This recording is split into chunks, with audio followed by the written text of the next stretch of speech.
When I came to college, there were a lot of things that I didn't know, like that a great friendship combined with a spider infestation would change the course of my life.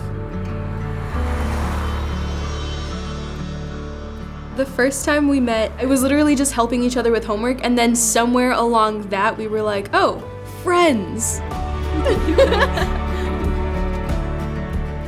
I ended up living on the very back corner of campus and meant that there were bugs and critters all the time, which I thought would be fine, except then I ended up with a whole spider infestation in my room, and that's how I knew I needed to move out.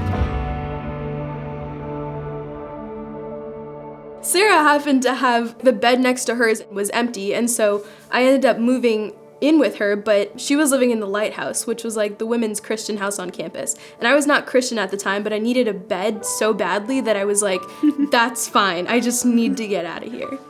And then I was like, oh my gosh, like I'm so excited to be living with her. And then I was like, oh my gosh, I'm gonna be a Christian in front of her all the time. I can't turn down the volume. Even though typically the women in the Lighthouse are Christians, we saw this as a beautiful opportunity for Mandy to experience God's love in a way that would be really genuine. It was really cool to just have the experience of like, I'm living out my faith and like my best friend is right next to me, even if she doesn't believe the same thing yet. I ended up living there and really enjoyed it, but then I left thinking like, oh, I could do a different dorm or whatever. That was the semester that I think I struggled like the most ever, going through a lot and feeling really alone.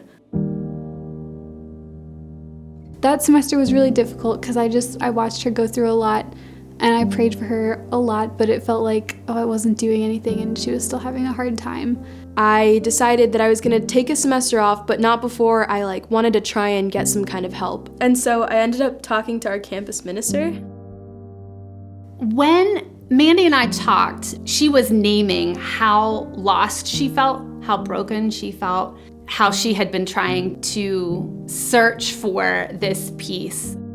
I could see that she was in this place of curiosity, and I thought, why, Jesus, would you take her away from Sarah and from this community of Christians when she's hungry to know more? But you know to trust Jesus with what he's doing. We could see that God was working. I took a Bible from the Lighthouse, took the semester off, and basically spent that whole time just like really in God's presence and focusing on what life would be like when I got back to campus. I didn't grow up in a Christian household, so I didn't know a lot about who Jesus was or what Jesus did. I just knew the stereotypes about Christians. But I got to a point in my life where it felt like I kept making decisions that I thought were good for me, and they'd end up making me feel alone and broken. Really, in that brokenness, I could see like how Jesus was everything that people talked about. Someone who was perfect, that was a savior. I just knew that I don't have to do this by myself. And then Jubilee happened. Actually, I had invited her to Jubilee the year before that, but she said no. So I was like, all right, well, I guess I'll try again this year. And this time she said yes. I remember one specific moment where they like stop and they're like, if you're ready to give your life to Jesus, come to the front right now and we'll have somebody pray for you.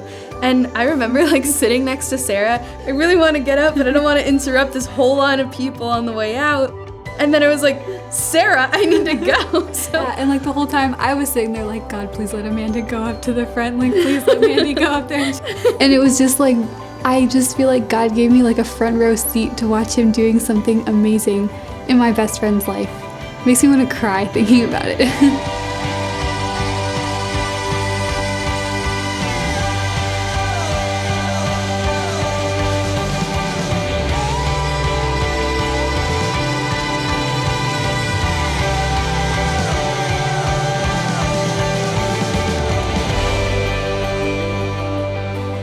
Our senior year in the middle of COVID is really strange, but it's also been a huge gift. We lived together in the Lighthouse again, and this time it didn't take a single spider to get me there.